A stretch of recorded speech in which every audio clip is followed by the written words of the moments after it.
আসসালামু আলাইকুম। আপনারা সবাই কেমন আছেন? আলহামদুলিল্লাহ, আল্লাহর রহমতে আমরা ভালো আছি।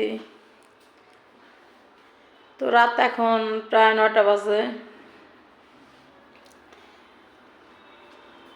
তো যার যার রুমের গেট শেষে লাগাই দিচ্ছে, আর আমি মেইন গেটটা খোলা রাখছি, মানে রুষা এখন আসে নাই। আর এদিকে কাহাবের জুতো আজকে ধুয়ে দিছিলাম।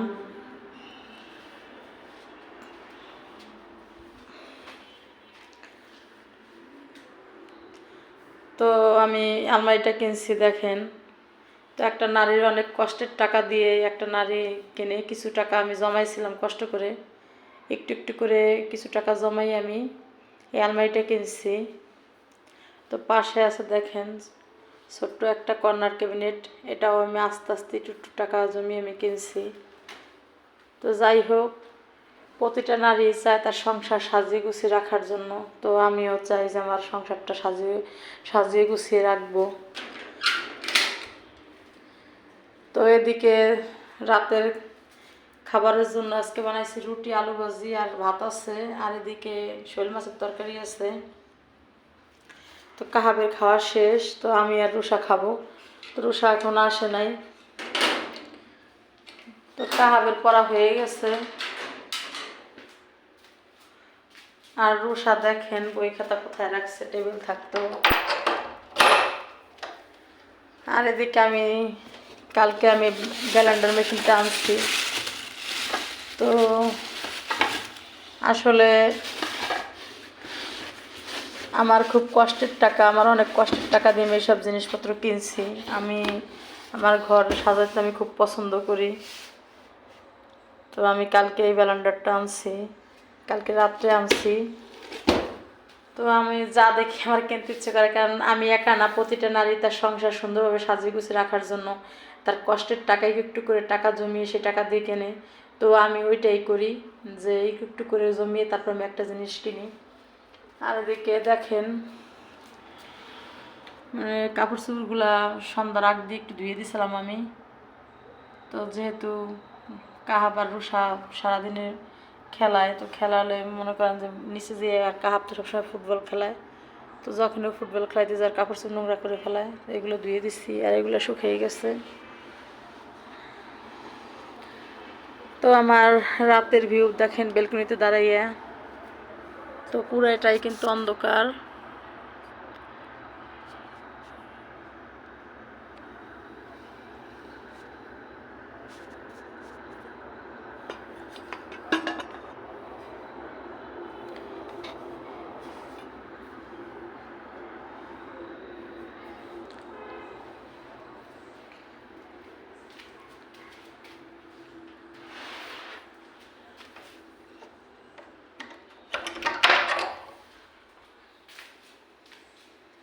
আর এটা আমি ভাঙ্গা গেছিলাম, তো এই ফলের ঝুড়িটা আমি ভাঙ্গা যে কিনে আনছিলাম।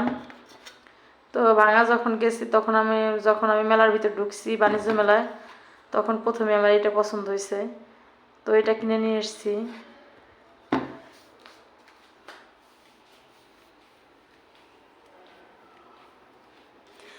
তো রুষা কিন্তু আমার ভালোই বড় হয়েছে, কিন্তু তারপর অগোছালো আচারগুলো খাই, হে দেখেন ফেলাইছে। আর এটা কাহাবের বেল। তো ওরা খুব নষ্ট করে, কথা বললে মানে রুষাই বেশি বিরক্ত করে, আচার খেয়ে খেয়ে ফেলাইতে হয়। তো দেখেন আমি কত আচার আনছি ওদের জন্য।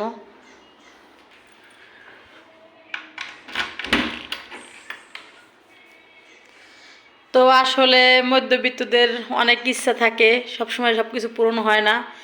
তো আলহামদুলিল্লাহ আমি চেষ্টা করি সব সময় যে আমার একটু টাকা দিয়ে আমি সব কিছু কিনবো, আর আমার মনের আশা আমি পূর্ণ করবো। তো আমি তাই নিজে নিজে হেকমত করে আস্তে আস্তে কিছু কিছু টাকা জমিয়ে আমি সংসারে সব কিছু কিনতেছি। তো এদিকে দেখেন আমার মানে মধ্যবিত্ত আমি এখন আলমারিটা সুন্দরভাবে সাজাতে পারি নাই, কারণ আলমারি সাজাতে হলে টাকা লাগে। তো ইনশাল্লাহ যেহেতু আমার মনে মানে আমার ইচ্ছা আছে যে আমার আলমারিটা আমি আস্তে আস্তে করে সাজাবো, ছেলেমেয়ের কাপড় চোপড়গুলো। তো দেখেন আমার রুষা কাহাবের কাপড় চোপড় এক সাইডে রাখছি, আর আমার জামা কাপড় আমি এই যে কিছু রাখছি, আর এই যে কিছু রাখছি। তো এখন আমি পুরোভাবে আলমারিটা সাজাতে পারি নাই পুরো ফুল কাপড় চোপড় দিয়ে, কারণ আমার যাই ছিল তাই দিয়ে আমি সাজাইছি।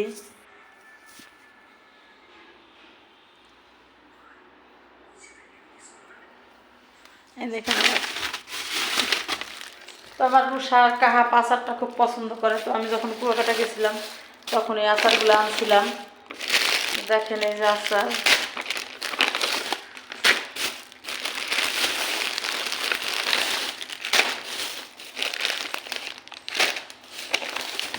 আর এই যে চকলেট, 2 প্যাকেট চকলেট আনছিলাম। তো 2 প্যাকেট চকলেট আনছিলাম। দেখেন এই যে সেই 2 প্যাকেট এখনও আমার কাহা পোশাক খোলে নাই। আর এই যে আচারগুলো আমি আনছি আমার ছেলে মেয়ের জন্য।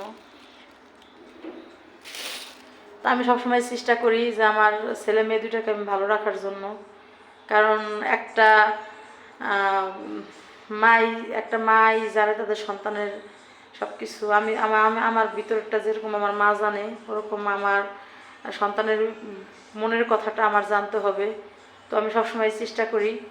আর যেহেতু আমার স্বাস্থ্য বোনও গেছিলো, তো উনি চকলেট দিয়েছিল আমার ছেলে মেয়েরে, এর জন্য সেই চকলেটগুলো খাইছে। আর আমার যে চকলেটগুলো আনছি এগুলো অনেক প্যাকেট খোলা হয় নাই।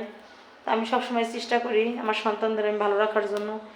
আমি যতই কষ্ট করি কিন্তু আমার সন্তানদের আমি কখনো কষ্ট দেবো না। যদি আমি বেঁচে থাকি, আল্লাহ পাক আমাকে বাঁচায় রাখে, আমি সবসময় চেষ্টা করি আমার ছেলে মেয়ের আমি ভালো রাখার জন্য।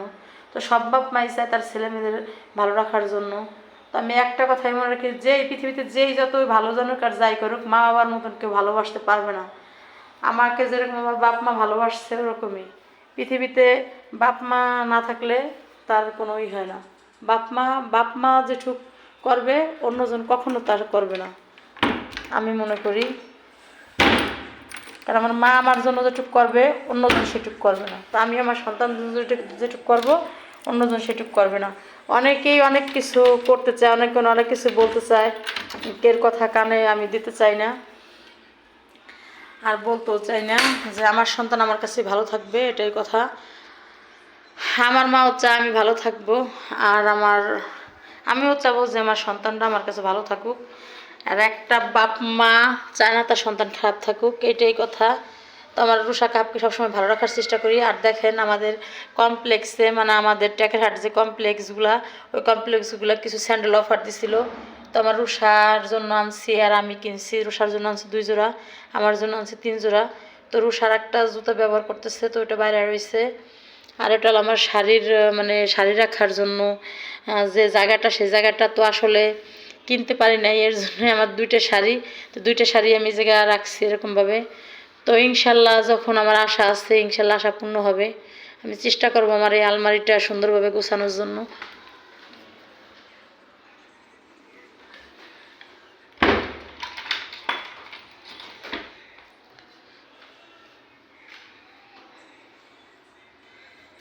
আর এটা হলো আমার ড্রেসিং টেবিল। আসলে সব বাপ মাই চায় তার সন্তান ভালো থাকুক। আমি তো সবসময় বলি যে আমার বাবা মা যেরকম আমাকে ভালোবাসছে, আমি এরকম আমার সন্তানদের ভালোবাসতে চাই, আদর দিতে চাই। বাপ মা যতই যতই বেশি কথা বলুক, যাই বলুক, তারপর বাপ মা ছাড়া পৃথিবীতে কেউ আপন না। তো যাই হোক, দেখেন আমার বিয়ার ড্রেসিং টেবিল। তো নিজে কিছু নিজে কিনতে পারিনি ড্রেসিং টেবিল, মেয়ের আবদার ছিল মা একটা ড্রেসিং টেবিল কিনে দাও। আসলে আমার সেই ছিল না, আমি ড্রেসিং টেবিলটা কিনতে পারি নাই। তো মনে করলাম তোমার পুরান ড্রেসিং টেবিলটা একটু ঠিক করে নেই। তো বাবা দিছিল বিয়ের সময়, তো বাবা অনেক শখ করে দিয়েছিল আমাকে। একটা মেয়েকে বিয়ে যখন দেয় তার বাবা মা ইচ্ছা করে অনেক কিছু দিতে। সব বাপ মা তো সমান না, আর সবাই দিতে চাও না। তো আমার বাপ মা যেটুকু মধ্যম ফ্যামিলি যেটুকু দেওয়ার চেষ্টা করছে দিছে, যেটুকু পারছে। এটা হলো আমার বিয়ের ড্রেসিং টেবিল। তো রুষার অনেক বায়না ছিল, অনেক ইচ্ছে ছিল যে আম্মু আমি যখন চিরুনি দিয়ে মাথা আশ্রাইতে আসি তখন তো আমি আয়না ব্যবহার করতে পারি না। তো মনে করলাম যে এটা যখন পড়ে রয়েছে কবে কিনতে পারবো, টাকা হাতে হবে তারপরে। তো মেয়ের ইচ্ছেটা পূর্ণ করলাম। তো এটা নতুন করে ফেললাম। দেখেন পুরো কাজ আমার ভেঙে গেছিলো। তো আমি পরশু দিনকে মিস্ত্রি এনে তালাগুলো লাগাইছি। দেখেন বার্নিশটা করছি, তালাগুলো লাগাইছি। আর আমার মেয়ে দেখেন কালকে এগুলো সব সাজাইছে। তো আমার মেয়ের আর একটা পূর্ণ করলাম আমি আমার বিয়ের জিনিসপত্র দিয়ে। যাই হোক, দেখেন আমার মেয়ে কালকে সব কিছু সাজাই রাখছে। আর খেলার ওর সাজাগো যা যা ছিল ওইগুলো সাজাই রাখছে। আর এই যে সে আর সেন্ট যা যা লাগবে সাজানো গোছানো তা ও সুন্দর করে সাজাইছে। আর দেখেন প্রতিটা তালাও আমি লাগাই নিছি। তো আমার বিয়েটা দিয়ে আমার মেয়ের ইচ্ছাটা পূর্ণ করলাম।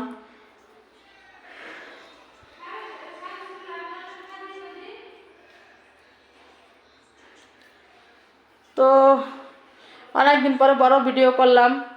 তো আপনারা সবাই ভালো থাকবেন, আমাদের জন্য দোয়া করবেন। আল্লাহ হাফেজ।